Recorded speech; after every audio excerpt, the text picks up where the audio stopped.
hin sagadaniif, hin sirban, itti irreeffatan, oolu taalan, gaduu taalan, hagati si wajjin hin jira naan jettee pirezeensii kee hamma nadda baasutti ana siin socho'u. What's the benefit of God's presence with us? What's the benefit? Man bu'aan Waaqayyoon wajjiniin ta'uun argannu.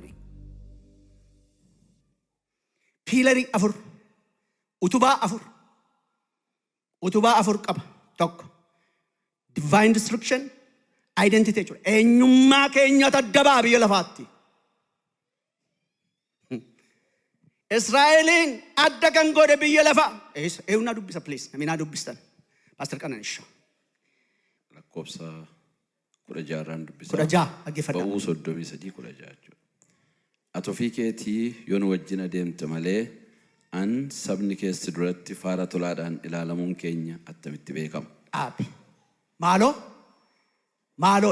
Maaliif barbaachisa sitti Waaqayyo isaa wajjin ta'uun? Itti duratti faara qabaachuu afaan keessa namatti tolu dhufee jedhanii namni lafaa isinii ka'u gaafa Waaqayyo isin wajjin ta'e waccitan olii gadi fidan itti ka'e isiniin jedhu. Tokko. Faara tola. Aniif sabni kee saba warra kaan irraa garaagara ta'uun keenya atin wajjin adeemuu keetiin beekama mitiire. Sabi Waaqayyo wajjin jiru beekamaadha. Sabi Waaqayyo lafa wajjin jiru gaaratu gadi jedha. Galaanatu gargar cita. Beelliin jiru lafa onaa keessatti bishaani. Lafa burqaa baasa. Waaqayyo mannaa si gad harcaasa. Hin eebbisa. Manni isaa gooliin qabu. Manni isaa nagaa qaba. Konfiidensii qaba. Iyesuus Kiristoos gooftaan.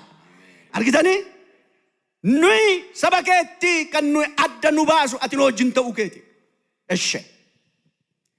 Waaqayyo yommus Museedhaan ati ana duratti faara tolaadhaan waan ilaalamteef si maqaa kees waan hin beekuuf isa ati dubbatte kanaa annan godha jedhee. Ani nan godha. Harka keessan bal'isaa qaama. Harka keessan bal'isaa nama hundumtuu ija keessa walirra buusaa. Ija keessa walirra buusaa. Gara Waaqaatti harka keessan ol qabaa kadhata kadhannaa. Yaa Waaqayyo jedha. Ati anaa wajjin jiraachuun kee har'a haa beekamu. Yaa Waaqayyo baran qobaa fiigu har'a narraa kuti. Ati anaa wajjin ta'i nagaa. Harka kee miti fuula kee na barbaachisa. Anatti addan bayin faara tolaa akkan qabaadhutti biyya lafaatti adda akkan ta'utti ati anaa wajjin ta'i. Ati anaa wajjin ta'i. Ati anaa wajjin ta'i. Bara haaraa natti addan bayin anaa wajjin ta'i. Maqaa Yesuusiif jedhee eebbifama Pastor Qananii. Bara dheeraa barbaaddu, ulfina barbaaddu, aara galfii barbaaddu, qannoo lafarraa barbaaddu, qannoo waaqarraa barbaaddu, qoraafamuu keessaa ba'uu barbaaddu firoo tokko. Check every day. Sini wajjin jiraa Waaqni kun. Jiraa isinitti haasa'a. Seensi godha. Seensi gootu hafuura keessaniin. Mee nama foonii ta'uu dhiisaan gaa. Wanti nu dabalu tokko hin jiru. Nama foonii ta'uu dhiisaa akka yaada fooniitti yaaduu dhiisaa. Gowwummaa isinitti fakkaatu giddiin qabaatinaati. Ilaalaa jiraa isinii wajjin. Lafa jiruu keessaniitti jiraa. Mana keessan keessa jiraa. Ijoollee keessanii wajjin jiraa. Waaqayyo jira. Responsibilitiin Waaqayyo kan waa'ee keessan fudhate isinitti dhaga'amutti jira. Qobummaatti isinitti dhaga'ama moo jira Waaqayyo kan jedhu isinitti dhaga'ama jireenya keessan keessatti. Lubbuu keessan keessatti, hafuura keessan keessatti maaltu isinitti dhaga'ama firoota koo. Maatii gooftaa. Barri nuyi akka ittiin dabarsine har'a daangaatti goone dabarsine. Waaqayyo keenya wajjin harka wal qabannee akka deemu. Bu'aa ba'ii Waaqa keenya wajjin akka baanu. Isa malee homaa hin qabnu. Burqaan jireenya keenyaa isa. Ba'uun keenya isa. Galuun keenya isa. Lafa inni nu kaase nutu beeka. Firoota koo lafa inni nu kaase du'anni keessaa nu baase. Lafa inni namatti nu godhe. Lafa qarriffaa diinaa meeqa keessaa akka nu baase nuyiif Waaqayyotu beeka. Gooftaa keenya nu wayya hin darba biyyi lafaa. Biyyi lafaa hin darba, qabeenyi isaa hin darba, hin gowwoomsa. Karaatti kan sin dhiifne, sinsinnii kan sitti hin qabaanne, amalli kee kan isa rakkifne, kan sin dhiifne, sitti adda kan hin baane. Waaqa tokkoof tokko qabda. Abbaa manaan si dhiisa, haadhi manaan si dhiisti. Ijoolleen kee si dhiistee fuuti, mana barumsaa deemti. Kan si haafu sitti ma'an. Waaqayyo gooftaa kee isatti maxxanime. Ameen. Kas. Lammatta.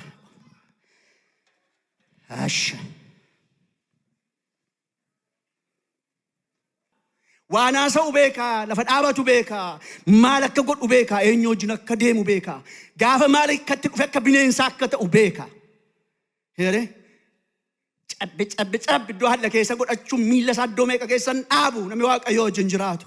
Gaafa ulfinni Waaqayyoo itti bu'amu, gaafa ayyaanni Waaqayyoo sarara jiru itti bu'amu beeka akka bineensa ta'u. Hidhamee akka Saamsoon hidhamee ofirraa naachisiisu maqaasaa, mataasaa, rifeensasaa, ulfinasaa Waaqayyoon ofirraan kaasu, ayyaana Waaqayyoo ofirraan kaasu. Hin beeku ture Saamsoon akka Waaqayyoo irraa deeme. Wanti hamaa godhu, Kiristinnaa keessatti wanti hamaa godhu, hafuurri Waaqayyoo gaafa gara keenya dhufu beekna. Gaafa inni nu dhiisee deemu hin beeknu. That's a problem. Fayyaalessuma kana dhiisee deema. Sitti naasa'u. Lissaaniin kee jiraa'oo. Abjuun kee jiraa'oo. Mul'ati kee jiraa'oo. Ni Waaqayyo kanaan dura sitti haasa'u jiraa'oo. Ka'ii kadhadhu ni Waaqayyo siin jedhu jiraa'oo. Jiraa. Jiraa'oo. Nagaan dhowwe bakka har'an naqu. Inni jedhamu meerre. Bakka har'a kadhata na barbaachisa Waaqayyo waan tokko keessa koo keessatti dubbateera inni jedhu meerre. Meerre seensiin. Meerre hafuurri Waaqayyoo inni beelii godhu keessa keenya keessatti eessa jira? Jira. Kiristiyaan hundumtuu kana qaba. I know. Namni amane hundumtuu kana qaba. Keessa isaatti hin dhaga'ama wanti tokko. Maqaa Yesuusin keessa keenya haa dammaqu. Hafuurri Waaqayyoo keessa keenya haa ta'u. Ka'uun nuuf haa ta'u. Giddiin qabaatin ameen jedha. Du'aa ka'uun nuuf haa ta'u. Ciisicha keessaa fadooduu keessaa du'uun nuuf haa ta'u. Jireenya foonii keenyaan du'uun hafuuraan ka'uun nuuf haa ta'u.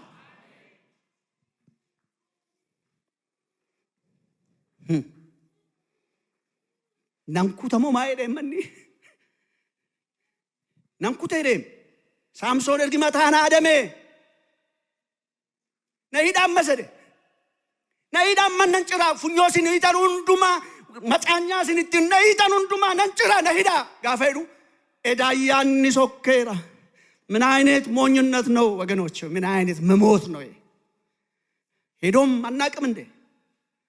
ሄዶም አናቅም ደሜስ እንበኑ ዱበርቲኖ ጋፈ ገራሰት ዋፉ ቤቲ ዋንቲ ከሱማን ከዘዘገሰ ጋፈ ጅሩ ቤቲ አፉሪ ዋቀዩን ዲሴ ጋፈ ደሞ ያን ዋቀዩ ፕሬዘንስ ዋቀዩን ዲሴ ጋፈ ደም ጋፈ ሲምቦደምኑ ጋፈ ጋዲሱ ኬኝ ጋዲዱን ኬኝ ነመረጥ ቀለልጅ ጅረኝ ኬኝ ቀለል ጋፈ ጀዱ ጋፈ ጥኖና ሲወል ኑታሶፍት ጋፈ ጉዳና ሲወል ኑታሰው ጋፈ ሰልጵን ኑትሩፍ ማኑት ዳጋሙ ዲድ ዱቢኖ ኪሎሜትር ፌበሪ ይሰከን ስምቦን አያን ፌበሪ ፉለ ከዱት ቀባችሁ ዋቀዮቹን ይሰከን ዋይ ዴሪና ዋይ ገባብና ዋይ በሩምሳ ዋይ ቤከምቱማ ዋይ ምናምን ከሰን ኢሳስኒ ሰብየ ለፋስን ቤከ ዋቀዮ ከመዲና ከወሊዮጅን ሰበሳውጅን አባቱ ጆሊሳውጅን አከኔት አባታቸው ኢሳ አከ ኤክስፒሪየንስ ትጎተንት አከ ሲምበርሲፈተት አከራ ሻከልተንት ዋቃ ከሰን ራከ ሻከልተንት ዳፍነ የሮቱም ፉዳትን galgala kana ዶት ደብናቸው ሴሮማ በቆና ሶዶሚ ሰገል ለኮፍሰ ለማፍሰዲ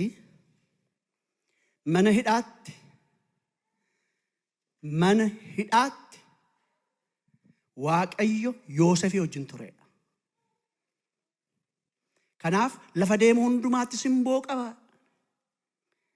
ለፈ መነ ሂዳት ከበጀማ አሚ ሲምቦ ቀቡ ሎኬሽኒን ሲቹዌሽኒን ኢንቫይሮንመንቲን ኦልበውን ገዲበውን ጂኦግራፊ ሴቲንግ ሞቱማን ምናምንን ሁንዱምቱን ሆጀቱ ሰረት ዋቀዮን ቀበጃታናን ብየ ለፋ ቢቴ ጅራታ ብየ ለፋ ሳፍ ቢተማፍ ዋይ ቤኩምሳስ ሚቲኩን ዋይ ዋቀዮ ሳውጅኒ ዋቀለ ከናፍ ለፈከነ ሰቢቱቱ ዋቀዮ ሳውጅን ጅራው አንተ ለመተላሉ supernatural guidance and protection me ዋቀዮ ሳውጅን ጅሩ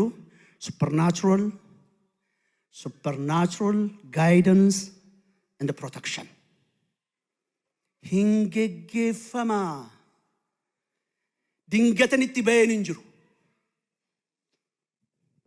dingata fanjirabaun injiru waaqayyo jinjiratani yo jirate you he know how to protect he know how to secure akamitin ak olchu bek yo rabaun ufeyu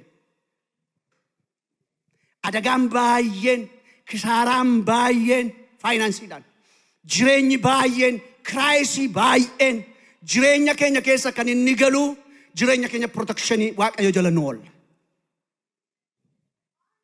Kanaaf akka deemnetti fanjirra baana jechuudha. Nan qassaree. Kanaaf eegumsa Waaqayyo nu barbaada. Gaayidansii Waaqayyo nu barbaada jireenya keenya keessatti. Jireenya keenya keessatti Waaqayyoon eegamuu protekshinii Waaqayyo nu barbaachisa. Harka faarsaa 91 amma yoon guyyaa meeqa yoo dubbisnu hin dhumunne garuu faarsaa 32 boqonnaa 8 isinii dubbisa. Faarsaa 91 eegumsi Waaqayyo akkamittiin akka ta'e dubbisaa dhaqaati. Faarsaa 91. Ani garuu faarsaa 32 lakkoofsa 8. Waaqayyo waan gochuun siif ta'u sin agarsiisa.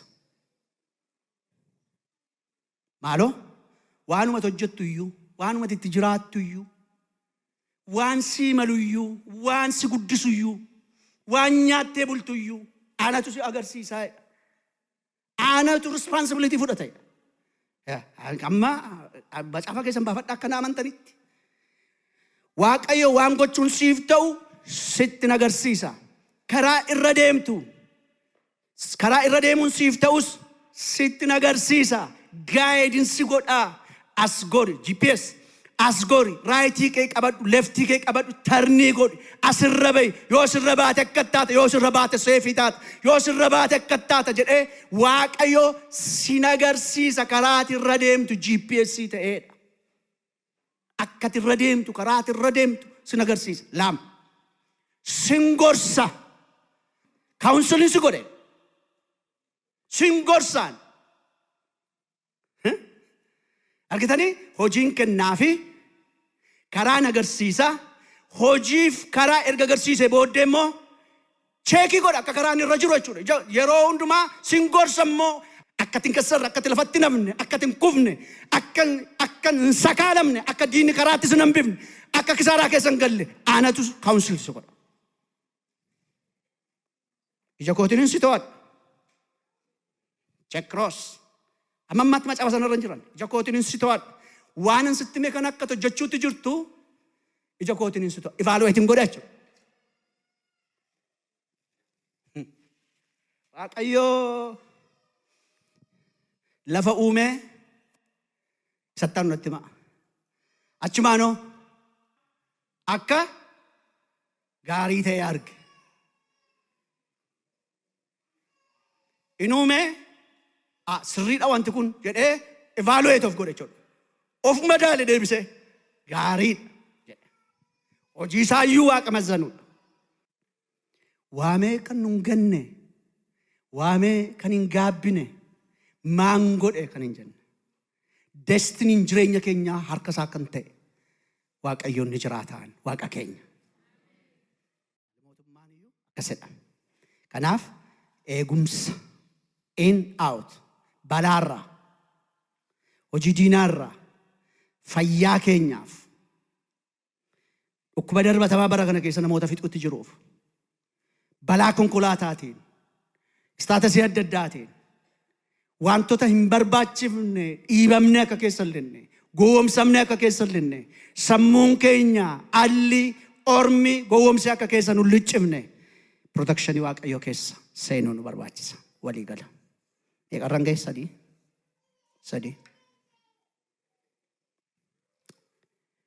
Peace in the middle of chaos.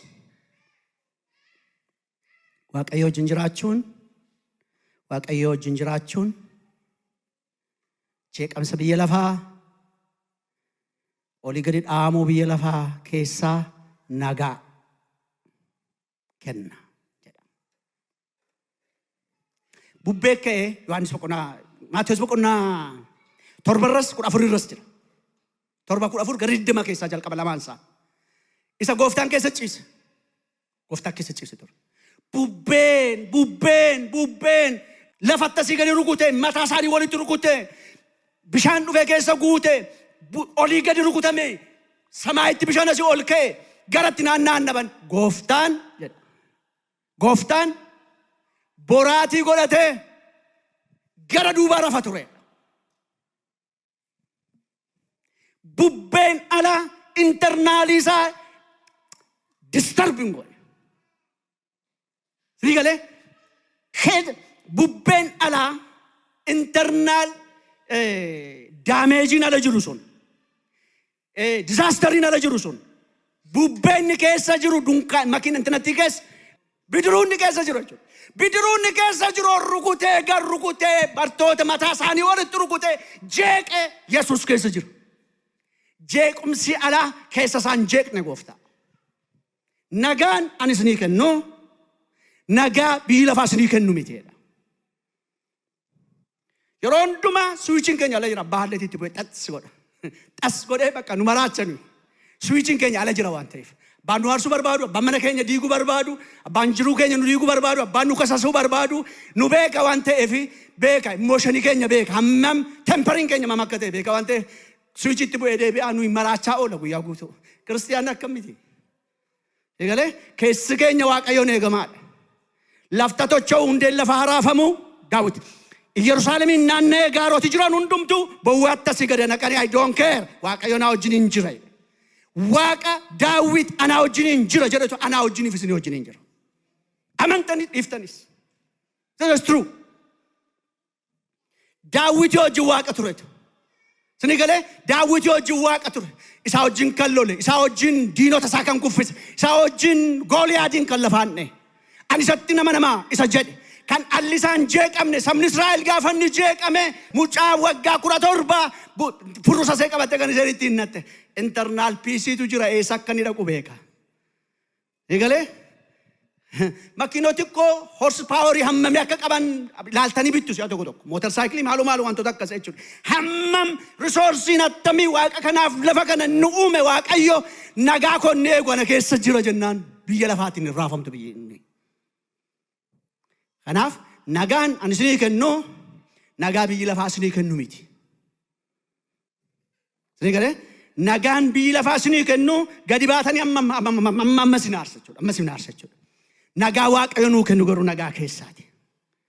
Lafti kun yoo sochee hundeen lafaa yoo sochee wanti hundumti kiyoosin biyya lafaa kanarra yoo ta'e namni hundumtu bade yoo jedhame we don't care. Phexros baay'ee natti tola. Filiphisiyoos baay'ee natti tola. Kiyoosi meeqa keessaa kan nu baasu, du'a meeqa keessaa kan nu baasu, salphina meeqa keessaa kan nu baasu. Achi keessatti nagaa kan nu kennu, nagaa keenya kan eegu biyyi lafaa gaafa isheen qoraafamtu. Nagaan keenya kan inni stabal ta'e kan inni jiraatu Waaqayyo wajjin. Isaan faffaasaa ifitu. Power for the mission. Jechuudha. Kaayyoo Waaqayyo nuti kenne hojii mana isaatii haa ta'u, hojii mataa keessanii haa ta'u, harkatti namanaan. Lafa Waaqayyo isin kaa'e hojii professionii yoo ta'e Waaqayyootu isin kaa'e namanaan. Waan nyaattan waan hojjettan hundumaa ulfina Waaqayyootiif godha waan ta'eef attamitti iddoo kana geesse yoo jira Waaqayyo biddeen kana naa baneedha kiristiyaanni. So Waaqayyootu isaa kenna jechuudha. Kiristoosiin achi keessatti haasaa jechuudha. Lafa hojjettan hundumaa jechuudha. Nam beeka yeroo ta'e bolooti keenya waldaa keenya kana keessa jiranii lafa hojjetanitti sagantaa qabaatanii sagantaa kan mana barumsaa jechuudha. Baasii kan oofan baay'ee sana gara Virgiiniyaa kanarra kan hojjetan. Pirogiraamii qabanii namoota kadhachiisu iddoo sana keessatti. Yusi hojii Waaqayyo isaaniif kennee parpasii Waaqayyootiif oolchan jechuudha. Kanaaf maal jedha Yerusaalemiin beeyinaa humna akka godhattanittidha. Humna kana nu barbaada. Hafuura qulqulluu nu barbaada jireenya keenya. Kanaaf bara addis kidaanii kana kiristiyaanni hafuura qulqulluudhaan hin guutamne jirtu yoo ta'e nam beeka jirtu hafuura qulqulluun keessaa kan dadhabe jira yoo ta'e waggaa haaraa kana keessatti hafuura qulqulluu keessan deeffadhaa. Tsoomaaf kadhata fuula Waaqayyo duratti kadhadhaa. Jannummaa miti kufaatiidha malee hafuura qulqulluu dhiisanii taa'uun. Abshaalummaa miti gowwummaadha malee. Biyya lafaa kan akka nu hin dandeenye nutti mee deeme gooftaan. Utuu isin hin beekin aadaa kan isinii kadhatu yaada Waaqayyootti kan isin geessu humna kan isiniif ta'u. Haaleluyyaa. Ija hafuuraa jireenya keessan keessa kan kaa'u Waaqayyoo wajjin rileeshinii keessan walitti dhufeenya keessan kan jabeessu. Hafuura Waaqayyootiif mana qulqullummaati mana qulqullummaa keessanii wantoota keessa jiran hundumaa haxaa baasaa. Manni keessan mana Waaqayyooti. Mana ofiisaatii hojjetate, mana dhiiga isaatiin bitate, mana gatiitti baase, mana nama ta'ee sii gadi biyya lafaatti dhufe, mana itti salphate, mana ofiisaatii du'aan bitateedha. Manni kun lapheen keessan, lapheen koo. Mana kana abbaa isaatti deebifna. Mana kana abbaatti deebifna waggaa haaraa keessatti. Nu wajjiniin jiraachuu Waaqayyo kanaaf nu gargaara. Nama addaa nu godha. Nama Waaqayyoo nu godha. feberii lafaaf waaqa duratti akka nu qabannu nu godha. Protectioniitu nu baay'ata. Identity keenya jijjiirama. Deemsa keenyatu jijjiirama. Namoota ija qabaatan taana. Namoota ulfaanii daan, namoota facaafatanii ija godhatan, namoota fiiganii qaqqaban, namoota kallattii adda addaatiin eebba Waaqayyoo keessa jiraatan taana. Kan akka taanu Waaqayyo nu gargaaru. Isa dhageenya nuuf eebbisu. Isin gargaareera harka keessa rukutaa fudhadhaa Paaster Qannuu.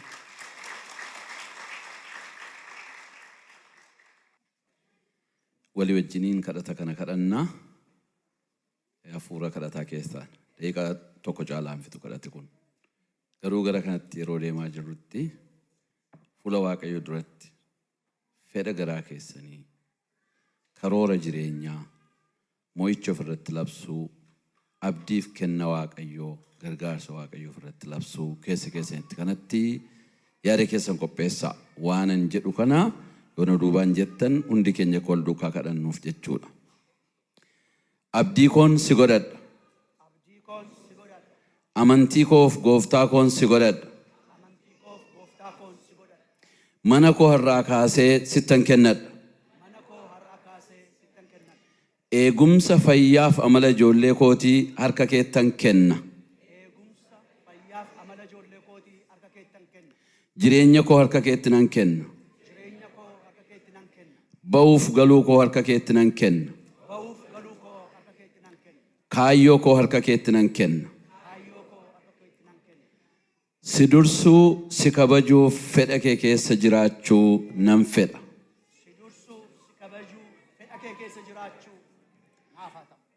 Gaa'ila koo harka keetti nan kenna.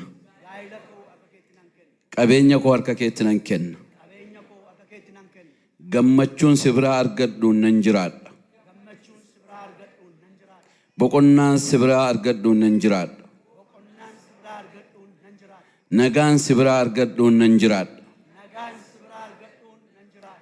Argama kee keessa jiraachuutti nan gammada. Diina koo dhiisee michuu kee ta'ee nan jiraadha. Bara haaraa dhufu kana si waliin nan seena. Ba'aa koof yaaddoo koo akkasumas humnaaf amantii koo dadhabuu koo keessaa na baasi.